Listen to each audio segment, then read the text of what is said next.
Hello everyone, welcome back to my channel. मैं हूं आफिया वदूद और आप देख रहे हैं द वॉइस ऑफ ग्रोथ। दुनिया में कुछ जगह ऐसी हैं जहां जाना सिर्फ मना नहीं है, बल्कि अगर गए तो वापस आना भी मुश्किल हो सकता है।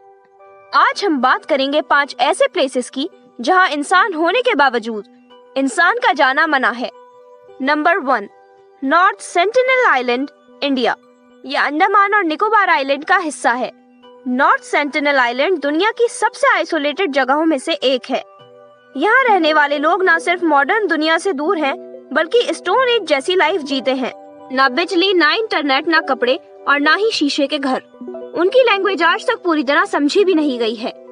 ये लोग खुद शिकार करते हैं, खुद आग जलाते हैं और अपनी दुनिया को हर बाहरी चीज से प्रोटेक्ट करते हैं। इसीलिए इंडियन गवर्नमेंट ने यहाँ जाने पर स्ट्रिक्ट बैन लगाया है, क्योंकि ट्राइब हर आउटसाइडर को अटैक करता है और उन लोगों के पास इम्यूनिटी भी नहीं होती है मॉडर्न डिजीजेस से लड़ने की।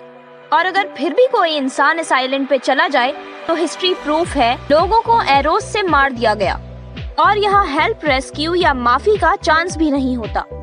Number 2, lasso caves. ये डोडोइन रीजन फ्रांस में मौजूद है और ये लगभग 17,000 साल पुरानी है। लासो केव्स को प्री हिस्टोरिक सिस्टीन चैपल भी कहा जाता है। यहाँ दीवार पर बनी पेंटिंग्स सिर्फ ड्राइंग्स नहीं है, ये इंसान के पहले थॉट्स का रिकॉर्ड है। एनिमल्स के एक्सप्रेशंस, मूवमेंट और डिटेलिंग इतनी एडवांस्ड है कि साइंटिस्ट भी हैरान हो जाते हैं कि 17,000 साल पहले बिना मॉडर्न टूल्स के इतनी परफेक्ट आर्ट कैसे बनाई गई। और यहाँ जाना इसलिए मना है क्योंकि ह्यूमन ब्रेथ से निकलती है कार्बन डाइऑक्साइड, जो इन पेंटिंग्स को स्लोली डिस्ट्रॉय करती है। इसीलिए इसे 1948 के बाद परमानेंटली क्लोज कर दिया गया। और बिना परमिशन इस केव के अंदर जाना सिर्फ मना नहीं बल्कि कानूनी जुर्म है। Number 3, area 51। ये नेवाडा डेजर्ट, यूनाइटेड स्टेट्स में मौजूद है। एरिया 51 एक नॉर्मल मिलिट्री बेस नहीं है। यहाँ दुनिया के सबसे एडवांस्ड एयरक्राफ्ट टेस्ट किए गए, जो रडार पर दिखाई ही नहीं देते। इस जगह का नाम इतना कॉन्फिडेंशियल था कि यूएस गवर्नमेंट ने डिकेड्स तक ऑफिशियली इसका एग्जिस्टेंस भी एक्सेप्ट नहीं किया। एलियंस और यूएफओस की कहानियां इस जगह से इसलिए जुड़ी क्योंकि लोगों ने आसमान में ऐसे फ्लाइंग ऑब्जेक्ट्स देखे जो उस टाइम की नोन टेक्नोलॉजी से मैच ही नहीं करते थे। गवर्नमेंट ने उन साइटिंग पर कभी क्लियर जवाब नहीं दिया और इसी साइलेंस ने थ्योरीज को जन्म दिया। लेकिन आज तक एलियंस मिलने का कोई सॉलिड प्रूफ पब्लिकली कंफर्म नहीं हुआ। नेशनल सिक्योरिटी की वजह से यहाँ जाना भी स्ट्रिक्टली बैन है।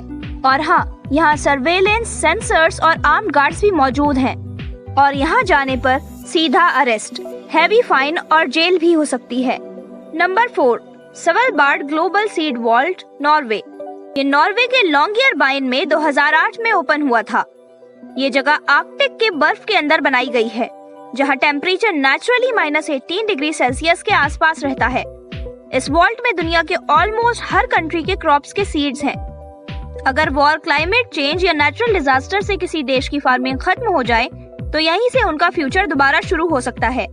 इसीलिए इसको कहा जाता है ह्यूमैनिटी की insurance policy. Highly controlled environment की वजह से यहाँ जाने पर भी टेम्परेचर और सिक्योरिटी डिस्टर्ब हो सकती है। सीड प्रिजर्वेशन खतरे में पड़ सकता है, इसीलिए सिर्फ ऑथराइज्ड साइंटिस्ट को ही एंट्री मिलती है। Number 5, Vatican secret archives. ये वेटिकन सिटी में लोकेटेड है और 1612 में एस्टेब्लिश हुई थी। यहाँ रखे हैं 900 से ज्यादा साल पुराने डॉक्यूमेंट्स। वेटिकन सीक्रेट आर्काइव सिर्फ एक लाइब्रेरी नहीं है, बल्कि हिस्ट्री का लॉक्ड रूम है। यहाँ रखे डॉक्यूमेंट्स में एंशिएंट किंग्स के लेटर्स और सीक्रेट ट्रायल्स के रिकॉर्ड्स हैं और शेल्फ्स मिलाकर लगभग 85 किलोमीटर लंबी हैं। इसका मतलब ये जगह सिर्फ किताबों से नहीं बल्कि छुपे हुए सच से भरी हुई है। और यहाँ सिर्फ सिलेक्टेड स्कॉलर्स को लिमिटेड एक्सेस मिलता है। पब्लिक एंट्री स्ट्रिक्टली बैंड है और अनऑथराइज्ड एंट्री लेने पर सीरियस लीगल कंसिक्वेंसेस हो सकते हैं। तो दोस्तों, हमेशा याद रखिएगा, दुनिया सिर्फ खुली जगहों से नहीं बनती, बल्कि उन जगहों से भी बनती है जहां जाने की इजाजत नहीं होती। और अगर आपको ये वीडियो इंटरेस्टिंग लगा तो लाइक करिए और ऐसी ही और दिल और दिमाग को जगा देने वाली वीडियोस के लिए चैनल को सब्सक्राइब करना मत भूलिएगा। और कमेंट में बताइए इन 5 में से कौन सी जगह आपको सबसे ज्यादा शॉकिंग लगी।